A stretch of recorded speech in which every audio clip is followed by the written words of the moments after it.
You're watching me eat an egg salad sandwich on Tuesday, and no, the internet hasn't run out of content. I'm simply dining alone, enjoying a leisurely meal with only the company of me, myself, and I. And I'm not the only one. Well, I am here at this table, but you know what I mean. Seeing a single person sit in the dining room, enjoying the experience, going out of their way to have the experience, and they're there simply for the food and the service and the ambiance, makes me really happy. Yes, we could probably ring the cash register a little bit more if another person was sitting there, but I'm honored to have single diners in the dining room. That's the owner of a San Francisco area restaurant hospitality group, who spoke to the Associated Press about the emergent popularity of people dining out alone. There's actually a term for this in Japanese, okitora-sama, which the BBC describes as people choosing to boldly do things alone, the opinions of others be damned. Some solo diners just want to treat themselves and enjoy a nice restaurant.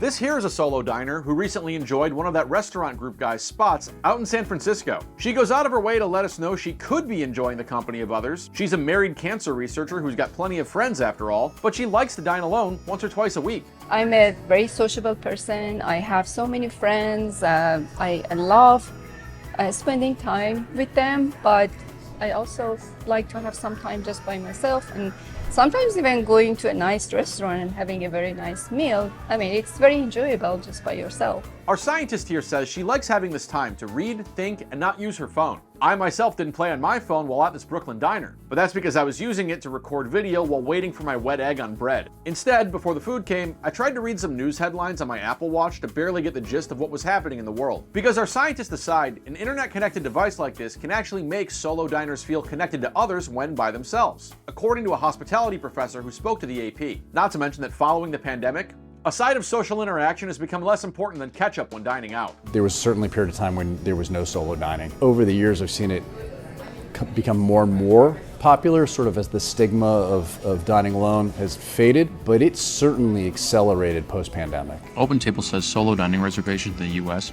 have risen 29% over the past 2 years. And there's all sorts of reasons people are content with just eating their fries in peace. In 2019, Pew Research found that 38% of U.S. adults aged 25 to 54 living without a partner, up from 29% in 1990. There's also an increase in demand for solo travel, especially for people 55 and older, leading to more meals alone. And the CEO of OpenTable here thinks remote work plays a part in wanting to get out of the house for a meal as well. And when you're by yourself, I think you can notice so much more, right? About the ambiance, about, the service that you're getting, about the food. You can order whatever you want, which as a mom often is not the case when I dine with my family. It might come as no surprise then that some restaurants are starting to cater to solo diners, quite literally. Walk-ins and solo dining are a pair made in heaven, right? So it's a great way to get access to restaurants that are often very booked out or very popular. We have selected a table at our restaurant that really captures the breadth of the restaurant,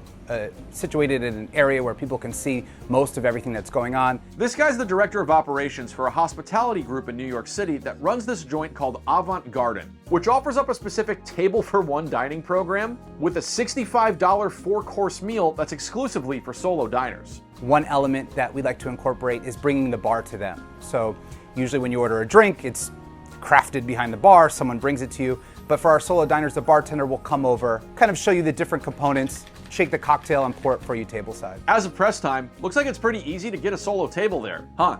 Too bad I already committed to that coleslaw. But that's not to say that all restaurants welcome this type of fine display as a go-to option. Last year, a Michelin-starred place in London started requiring solo patrons to pay the same price as two customers for its tasting menu. Of course, when it comes to tasting menus, they might actually be doing you a favor because you'll probably still be hungry when you leave the restaurant. But that's still a very different approach than what this New York joint takes, which even offers up a guest book for the singles crowd to sign. And another really cool component is we have this little book that's kind of similar to what you'd get at an Airbnb, where like Bill and Diana said they had a great time here, you should really try this, or and guests will leave notes for the next guest who is joining us for the solo dining experience. Notes on the solo dining experience may of course vary widely, especially when it comes to making noshers comfortable. When I want to do solo dining, I come here because I love the music. So I suggest to restaurants, if they want to invite the solo diners, please play nice music.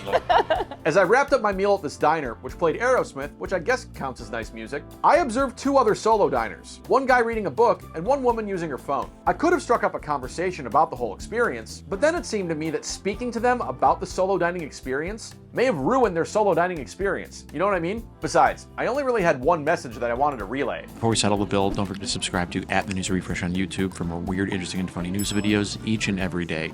And the breaking news on this egg salad sandwich, pretty good. Bye.